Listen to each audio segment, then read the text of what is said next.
suciedades, detritus, etc. Y ya, ¿qué nos depara el futuro? Quizás a lo mejor os está viendo lo que es la nanomedicina, la que nos permitirá utilizar métodos, por ejemplo, para controlar mejor la cicatrización de las heridas.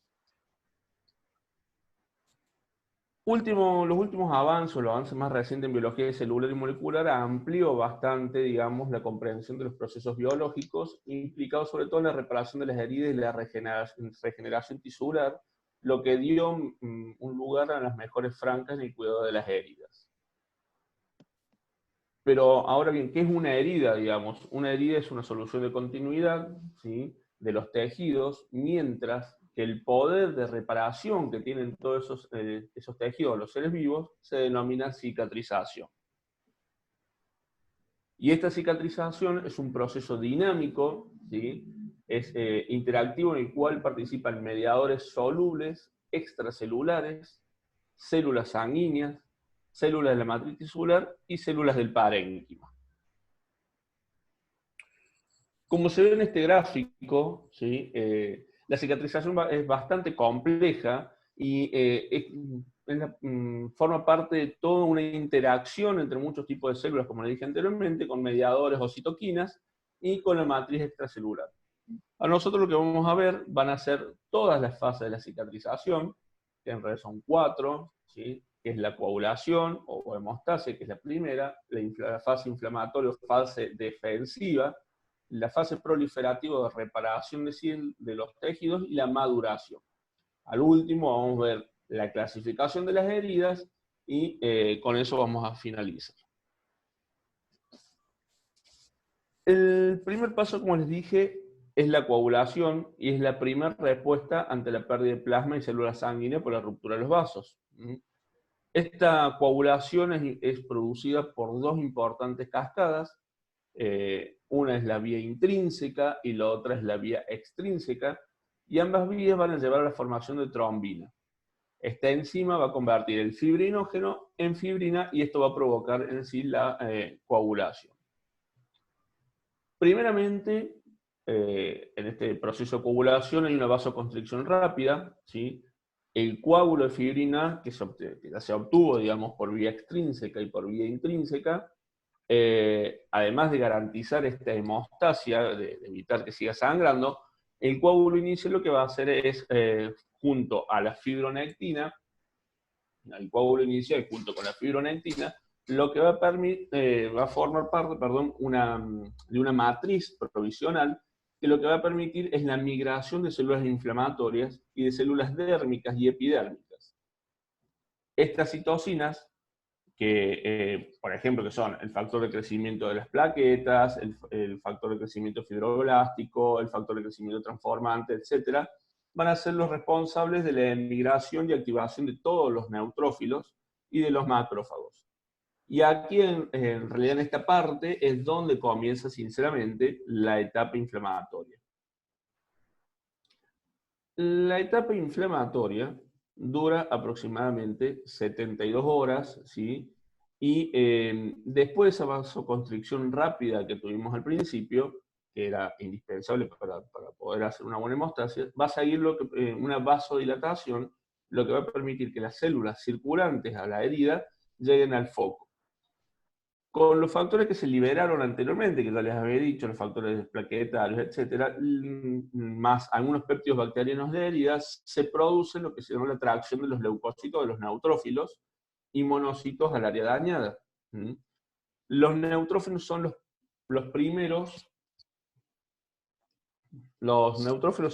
leucocitos que llegan a la herida, donde liberan las enzimas proteolíticas que van a favorecer a la penetración de células en la herida.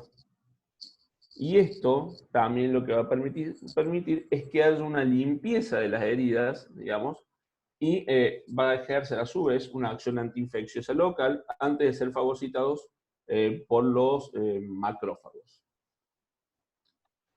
Los macrófagos, junto con las plaquetas, ¿sí?, van a ser una fuente principal de citoquinas proinflamatorias. Dentro de esas citoquinas proinflamatorias están la interleuquina 1, los factores de necrosis tumorales, el factor de crecimiento, que lo que van a hacer estas enzimas, o estas citoquinas, perdón, lo que van a hacer es liberar, digamos, o amplificar la respuesta inflamatoria y de esta forma estimular la proliferación de los fibroblastos, los cuales van a producir colágeno y a su vez van a permitir la formación de un tejido de granulación para servir como una matriz primaria para después continuar con la cicatrización. Esta interleuquina 1, ¿sí?, junto con el factor de necrosis tumoral, que ya habían sido producidos por los macrófagos, por los neutrófilos, van a estimular la síntesis de óxido de nitrógeno. Este óxido de nitrógeno va a contribuir a una actividad infecciosa en la herida, ¿sí?, y va a ejercer una función inmunomoduladora, estimulando la proliferación de y migración de los queratinocitos. Por lo general esto ocurre entre las 48 y 72 horas después de la aparición de la herida, y por lo general en estas 48 o 72 horas, las células que predominan en la herida son los macrófagos, superando obviamente los neutrófilos. Y hacia el quinto, hacia el séptimo día, el número de células inflamatorias que persiste ya va a ser muy escaso y van a tomar digamos, el primer lugar los fibroblastos que van a convertir, que se convierten en el tipo celular más predominante. Después de la fase de coagulación y la fase de inflamación, viene lo que es la fase de reparación de las heridas, que depende en gran medida de las citoquinas y aproximadamente dura entre 10 y 15 días y comprende lo que es la proliferación de los fibroblastos, la angiogénesis y la síntesis de matriz extracelular.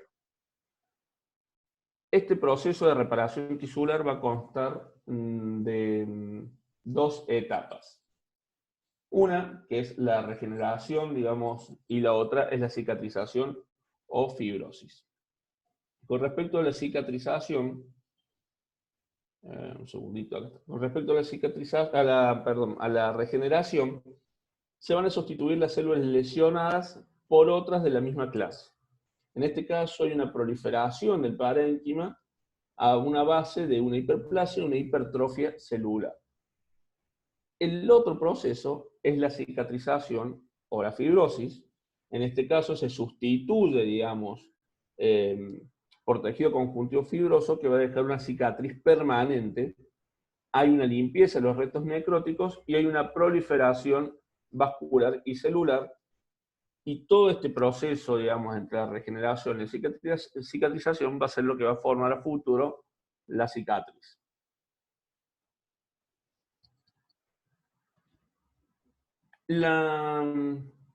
Con respecto a la reparación tisular, hay una contracción de la herida, ¿sí?, que esta contracción de la herida lo que nos permite es acercar los bordes y está estrechamente relacionada con la formación de un tejido de granulación, ¿sí?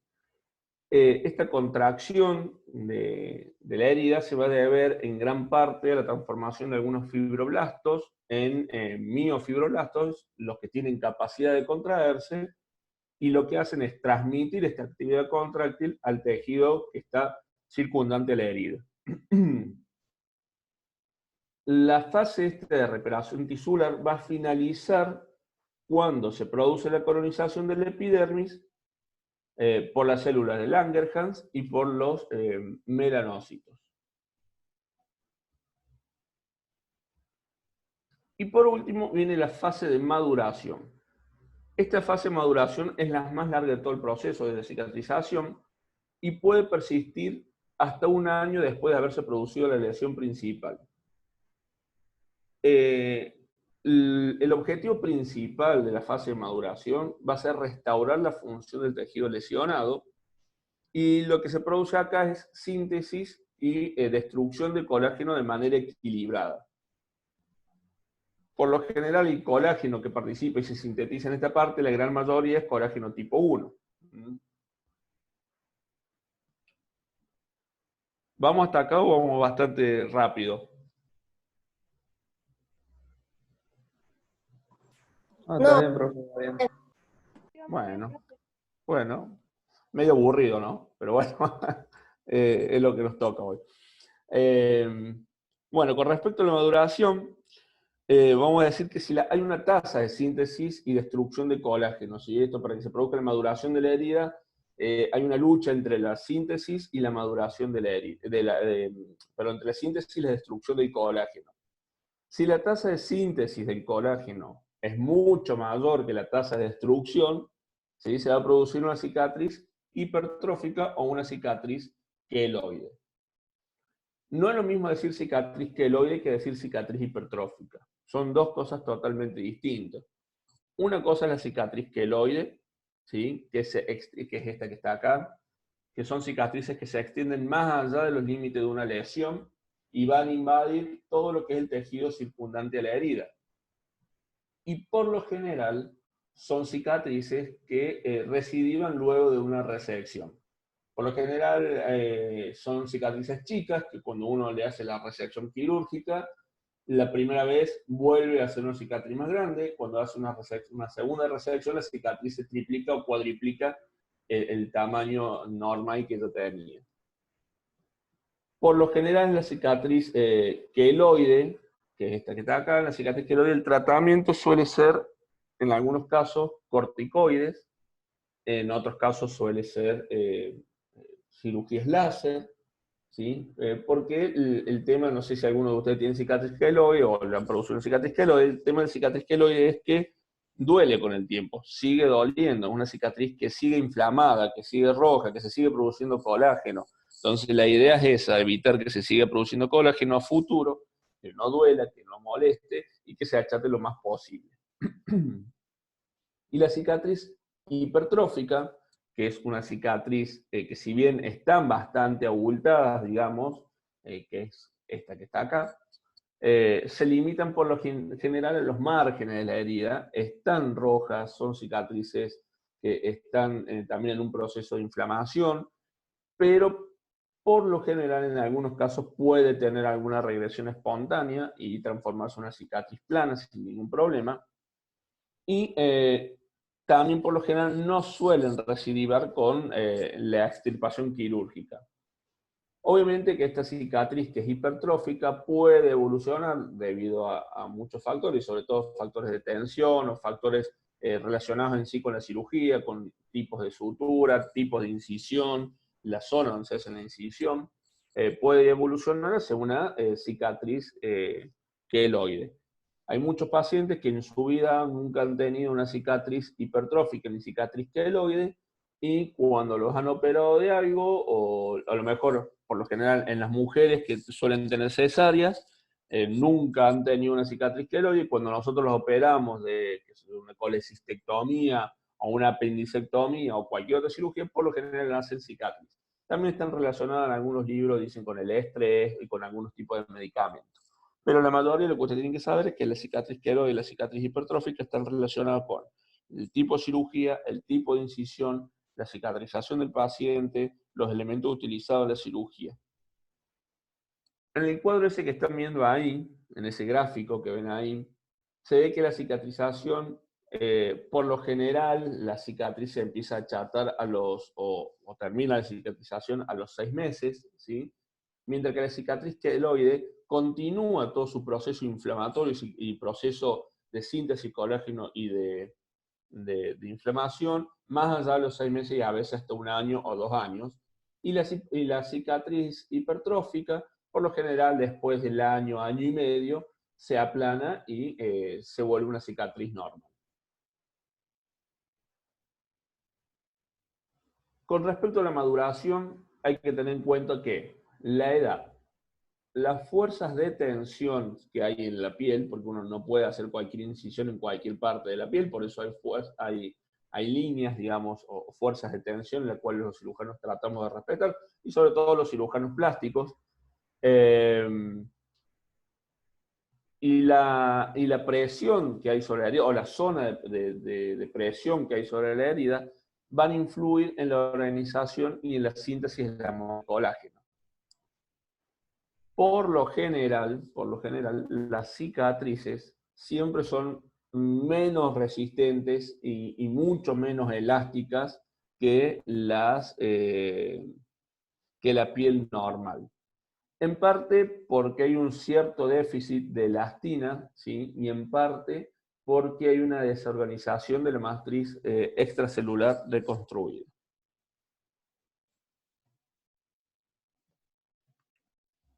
Hasta ahí la parte de la fisiología. Ahora yo les voy a mostrar esto. Esta clase la pueden descargar, yo ahí les voy a pasar el link porque la subí a WeTransfer para que ustedes las puedan descargar.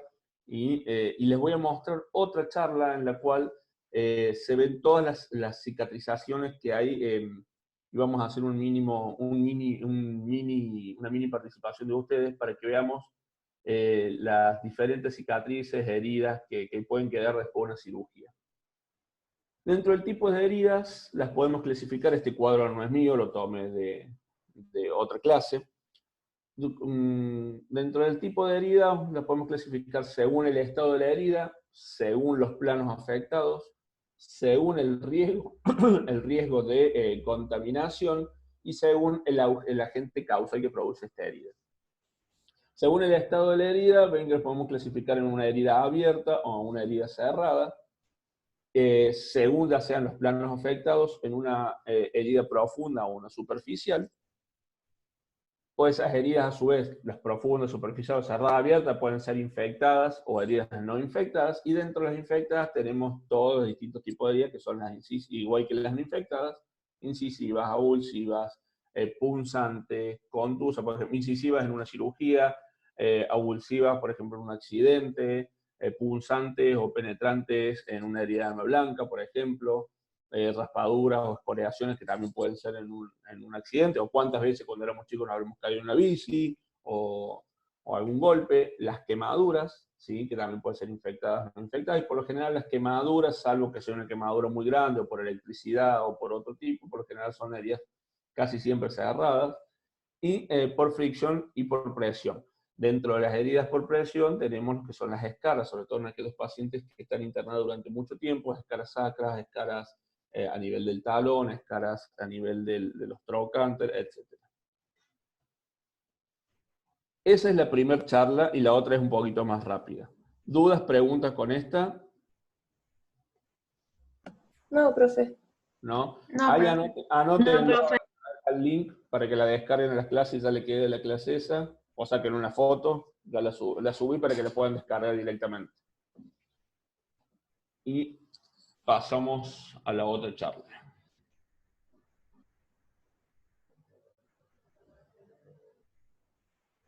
Denme un segundito, por favor.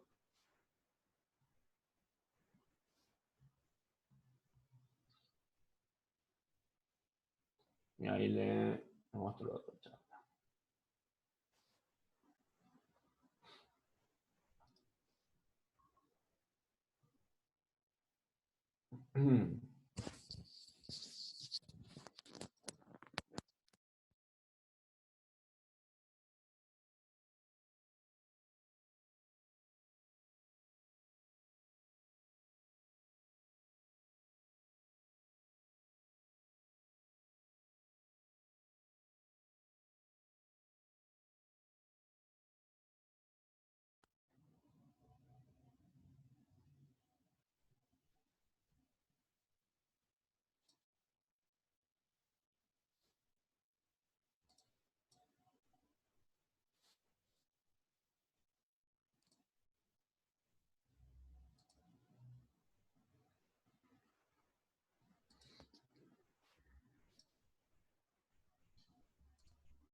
Bueno, esta es otra charla también, pero que también está muy relacionada con el tema de la biología de las heridas, las cicatrizaciones de las heridas.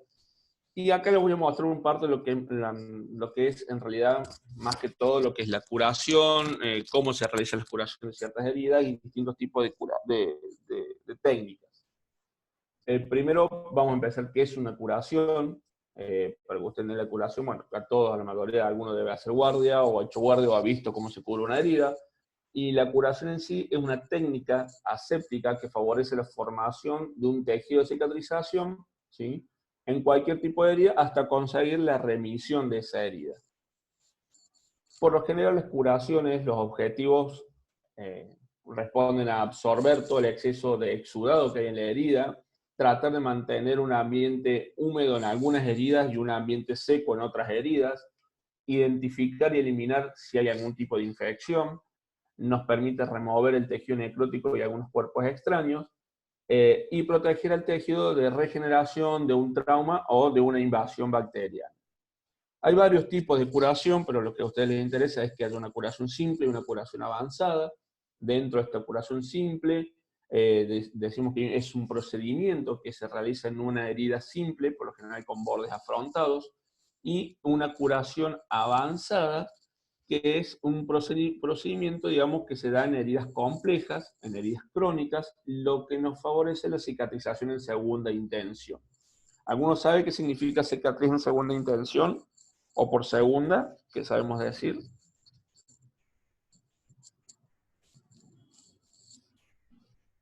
¿Nadie? No, profesor. Bueno, cicatriz por segunda intención son aquellas heridas o cicatrices o heridas por lo general en cuales los bordes no se pueden afrontar. Por ejemplo, un ejemplo es una laparotomía o una incisión abierta en el abdomen, en el cual no se pueden afrontar los bordes y empiezan a cicatrizar. Normalmente las heridas cicatrizan de afuera hacia de afuera hacia adentro y desde la profundidad. Normalmente las heridas que cicatrizan en segunda intención, al estar abiertas, empiezan a tener un tejido de granulación y empiezan a cerrar desde la profundidad y por lo general necesitan una ayuda externa, como ser la curación con azúcar, o curación con algunas gasas especiales. Ahí les voy a mostrar algunas de las heridas que hay. Dentro de las curaciones o el manejo avanzado de las heridas, les voy a mostrar lo que son las técnicas asépticas, los arrastres mecánicos, qué es el debridamiento, cómo se coloca un apósito, distintos tipos de cintas quirúrgicas y algunos vendajes importantes. Dentro del arrastre mecánico tenemos el lavado o la irrigación de la herida o de una úlcera, que lo que hace este lavado simplemente es eliminar por arrastre los agentes contaminantes. Por lo general utilizamos un suero Ringer lactato o suero fisiológico, ya que esto lo que hacen es alcanzar una concentración plasmática y tener un pH neutro. Dentro de los arrastres o técnicas de arrastre mecánicos tienen duchoterapia, lavado con jeringa, lavado con agua y jeringa y la hidroterapia. Duchoterapia, que se utilizaba mucho antes y ahora por lo general suele utilizarse sobre todo en el hospital de quemados, es de elección en heridas amplias, en heridas traumáticas y en quemaduras extensas, ¿sí? Por lo general se coloca un portasuero en altura y eso se coloca un suero a una pequeña ducha o se coloca muchas veces a un suero, le colocan como un pequeño aspersor en la punta y con eso lo que permite a presión produce un arrastre de todos los detritus y de las bacterias de la herida.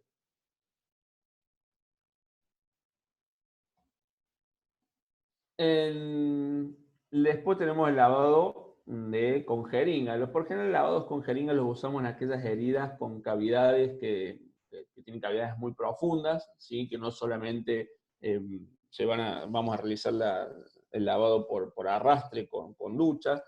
Y lo que hacemos por lo general es inyectar suavemente 2 centímetros cúbicos de fisiológico, o entre 2 y 20, de acuerdo a la herida, igualmente se va viendo, a 15 centímetros de la herida para permitir también que haya una presión, digamos, que permite la arrastre. Después la hidroterapia. La hidroterapia se sigue utilizando hoy en día, sobre todo también en los pacientes con grandes quemados, que consiste en una bañera, en una ducha, con agua tibia, ¿sí? Y eso es lo que nos va a permitir, es como dejar en remojo, digamos, las vendas, porque eso va a permitir soltar las vendas, soltar que las costras que haya en la herida, va a suavizar algunos tipos de queloides, va a eliminar los tejidos necróticos, y lo que va a permitir es que al liberar todo este tejido necrótico y liberar, digamos, aflojar las gasas, el paciente no tenga dolor. ¿Cuántas veces alguno cuando se lastimó se ha tratado de sacar las gasas y la gasa se pega sobre la herida y al tratar de sacarla duele? Entonces, por lo general, en los grandes quemados se los coloca en una bañera con agua tibia y esto le permite aflojar, sobre todo a los chicos. Lo malo de esto es que tiene alto costo y se necesita una infraestructura que por lo general los hospitales de quemados lo tienen. Esto, no. Bueno, debridamiento. El debridamiento es una técnica que consiste en la eliminación de un tejido, ¿sí? Esfacelado o necrótico, una técnica quirúrgica, puede ser quirúrgica o química. Por ejemplo, ahí ven un tejido necrótico y un tejido esfacelado. El tejido necrótico es el tejido que ustedes ven allá del pie, en un pie diabético, un síndrome isquémico crónico, los dos son síndrome isquémico crónico, uno por lo general antes del debridamiento y otro después del debridamiento. El que ustedes ven acá es todo un tejido necrótico antes del debridamiento y esto es posterior a un debridamiento. Ven que esto es un tejido de granulación, un tejido rojo. Esto es una cicatrización por segunda intención. Digamos, no hay bordes afrontados, hay todo un tejido de granulación, todo un tejido de fibrina. Entonces, todos bordes irregulares y esto es una cicatrización por segunda intención. Acá tienen otro caso, esto es una escala de un talón que yo le decía a los pacientes internados crónicamente, bueno, este es el mismo caso anterior, ¿sí? Y todos estos tejidos necróticos contienen colágeno, fibrina, elastina, bacterias, distintos tipos celulares. La efacela, que es esto, que es un tejido limpio, digamos, por lo general, es muy similar al necrótico en la cantidad digamos, de componentes en colágeno, fibrina, elastina, pero es una herida, digamos, que tiene mayor cantidad de fibrina, tiene mayor cantidad de humedad, moja bastante las gasas. Por lo general no tiene olor, el tejido necrótico tiene mucho olor. Si alguno ha visto un pie diabético o ha entrado a la sala a ver un pie diabético, bueno, el olor que le da una necrosis es impresionante. Es un tejido viscoso, tiene un tejido amarillo blanquecino, pero lo bueno es que se suelta con facilidad a diferencia del tejido necrótico. Por lo general, las causas de esto, del desfacelo de los tejidos necróticos, son por una infección, por una sutura muy tensionada, por una herida original, por presión excesiva, patologías que alteran la circulación, tipo diabetes, grandes tabaquistas, en los que hay alteración de la circulación distal, en los síndromes isquémicos crónicos de miembros inferiores. ¿Cuándo debridar una herida? Acá se ve esto, acá tienen una úlcera por presión y acá hay otra úlcera por presión. Ven que en estas úlceras, digamos, los bordes son negros, son feos, tienen signos de flogosis, signos de inflamación. Todo esto rojo que se ve son signos de inflamación alrededor de la herida. Entonces, por lo general, realizamos una debridación cuando vemos todo este tejido necrótico y la debridación nos va a permitir que saquemos el tejido necrótico para comenzar un tejido que empiece a granular y empiece a cicatrizar la herida. Por lo general, este tipo de heridas que vemos acá son tejidos desfacelados, heridas que no hay necrosis, que ven que la diferencia son bordes fibróticos, blancos, donde no hay tejido muerto, ¿sí? Y por lo general esto al roce sangra bastante. Entonces esos son tejidos que no hay que debridar. Los tipos de debridamiento son quirúrgicos y médicos, dentro de los médicos, mecánicos, enzimáticos y autolíticos. Y dentro de los quirúrgicos, lo que se hace, por lo general, estos pacientes en pie diabético, el ejemplo que les doy, es más frecuente, es lo que más vemos, en realidad, pie diabético o escaras. Por lo general, el paciente no tiene dolor, por lo tanto, este debridamiento o eliminación del tejido necrótico se hace sin anestesia. Además, toda esta zona, al ser un tejido infectado o tejido casi muerto, por lo general el pH es un pH ácido, entonces cuando uno infiltra con lidocaína, por lo general no tiene efecto. El debridamiento quirúrgico está indicado en heridas infectadas, en heridas en quemaduras tipo B, en pie diabético que es bastante avanzado, el 2 ya no, pero se usa en pie diabético 4 y 5, que este sería un pie diabético grado 4, grado 5 en realidad, ¿sí? En heridas que tienen alto riesgo de infectarse, y lo que se hace es eliminar todo el tejido necrótico mediante tijera o bisturí. Las ventajas de realizar un debridamiento quirúrgico es que es rápido, es efectivo y por lo general lo puede hacer cualquiera, no necesariamente un cirujano. Las desventajas, en algunos casos puede ser muy doloroso, en algunos casos puede haber un riesgo de infección, porque al sacar este tejido que tenemos acá, y si no hacemos una buena técnica aséptica, se nos puede meter una bacteria y puede haber infección. Puede haber algún tipo de riesgo de hemorragia. Es muy raro que haya una hemorragia, pero por lo general estos pacientes ya tienen patología vascular. Y las desventajas es que por lo general se tienen que repetir nuevamente. Debridamiento enzimático, se utilizan algunas enzimas proteolíticas que lo que hacen es retirar todo el tejido necrótico. Acá se ve tejido necrótico. Es muy caro, es bastante caro, no se encuentra en todos lados estas enzimas proteolíticas. Entonces, por lo general, siempre hacemos el tratamiento quirúrgico. Esto también es lo mismo, son parches que se utilizan que hoy en día son bastante caros. Nosotros tenemos una paciente en el sanatorio, teníamos una paciente, y la verdad que son bastante caros los parches. Y la pregunta es, ¿cuántos días cubrimos una herida? Casi siempre preguntan cuántos días se cubre una herida y básicamente es relativo y depende de cada paciente. Y no se ha comprobado nada, digamos, que cubrir más o menos tiempo una herida sea beneficioso para ciertos pacientes. Eso lo van a ir viendo ustedes. Después tienen este tipo de heridas, como la que ven acá. Son heridas infectadas. Esto es una quemadura y esto es un abdomen abierto. Esto que ven acá sí es una fístula enterocutánea.